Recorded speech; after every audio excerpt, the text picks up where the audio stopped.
Alors, dans cette vidéo, on va corriger, l'exercice 1 du contrôle numéro 3 du 6 décembre. Il s'agit d'intégrer une fonction affine sur un intervalle AB, donc une fonction f de x égale cx plus d, où attention, c et d ne sont pas nécessairement positifs. On considère la subdivision régulière de AB, ça veut dire que sigma n, c'est la subdivision x0, x1, patati patata, jusqu'à xn, où x0 c'est A, forcément, xn c'est B. Et entre les deux, on met les points xi, régulièrement espacés sur l'intervalle, donc c'est les points A plus i sur n fois b moins 1. Pour i égale 0, on a A, pour i égale n, on a B. Entre les deux, les points sont régulièrement espacés. Et on doit déterminer, pour cette subdivision, les sommes i- de f sigma n et i plus de f sigma n. Alors là, il va y avoir deux cas à séparer, parce que la situation n'est pas tout à fait la même. Si on essaye de dessiner qu'est-ce qu'on doit calculer, qu'est-ce qu'on doit faire, la situation n'est pas la même. Si c est positif, auquel cas la fonction f, elle a cette tête-là, c'est une droite qui monte.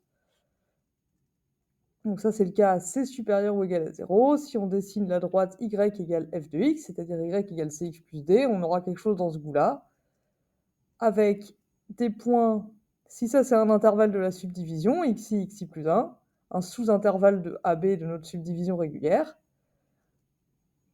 Du coup ici, sur l'intervalle xi, xi plus 1, f de x sera compris entre f de xi plus 1 en haut et f de xi en bas.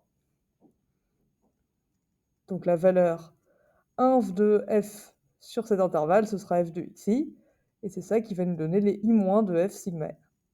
Si c est négatif, la situation est un peu différente, parce que cette fois, la droite y égale cx plus d sur l'intervalle AB, voilà, c'est une droite qui descend, pouf, comme ça, et donc sur un sous-intervalle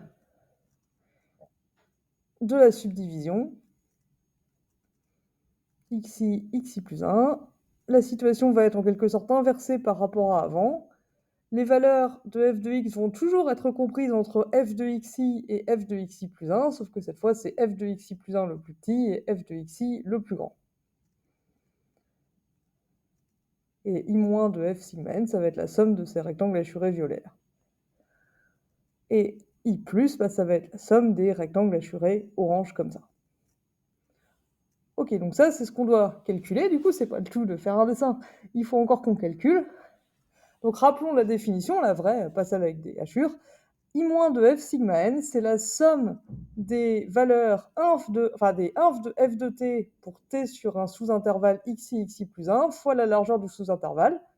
C'est l'aire du rectangle en violet, là, que j'ai dessiné sur le schéma. Et i plus de f sigma n, c'est la somme, pareil, c'est de i allant de 0 à n-1, donc sur chaque sous-intervalle, cette fois de sup de f de t, pour t dans un sous-intervalle xi, xi plus 1, fois la largeur du sous-intervalle.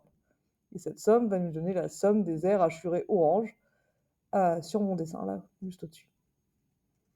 Et comme on l'a dit, l'inf de f de t, ça va dépendre du signe de c.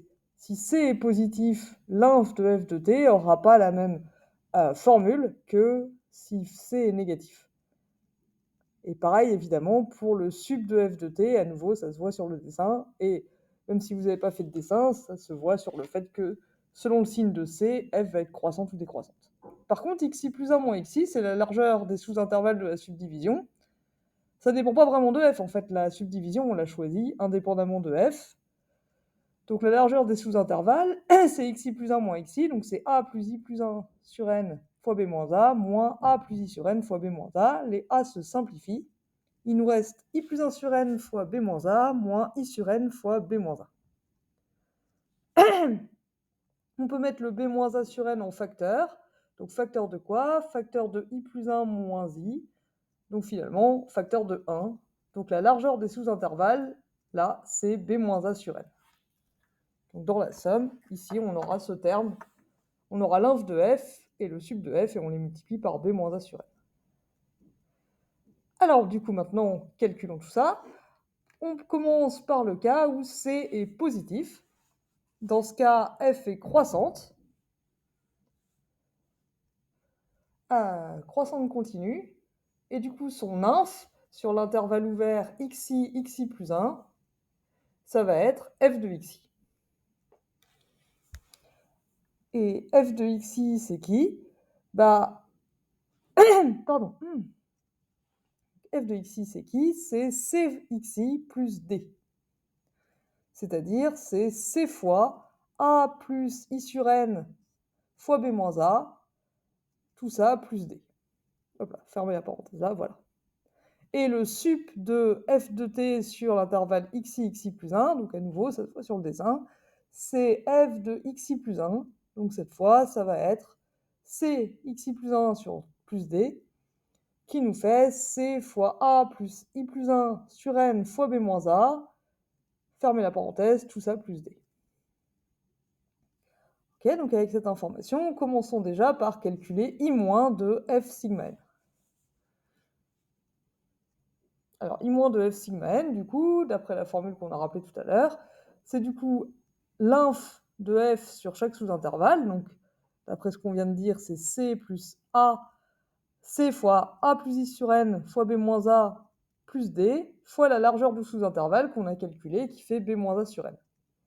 Maintenant, b moins a sur n, ça ne dépend pas de i, ça ne dépend pas de l'indice par rapport auquel on somme. Donc, on peut le mettre en facteur de toute la somme. On a donc b moins a sur n, facteur 2, la somme des... Alors, il y a qui là-dedans? D'une part, il y a des termes, en quelque sorte, qui ne dépendent pas non plus de i, ac plus d. Et après, il y a c fois b moins a sur n, le tout fois i. Ok, donc ça, on peut splitter cette somme en deux, les termes où il y a des i et les termes où il n'y a pas des i. Donc c'est la somme, donc c'est b moins a sur n, hein, toujours, en facteur de, d'une part, la somme des ac plus d, et d'autre part, la somme des c fois b moins a sur n fois i.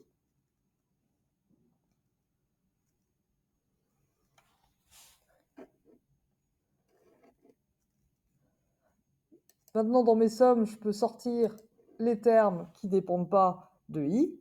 Donc j'ai b moins a sur n fois, alors ac plus d fois la somme pour i allant de 0 à n moins 1, de 1 du coup, hein, il ne reste plus rien d'autre, plus c fois b moins a sur n fois la somme des i, du coup, pour i allant de 0 à n moins 1.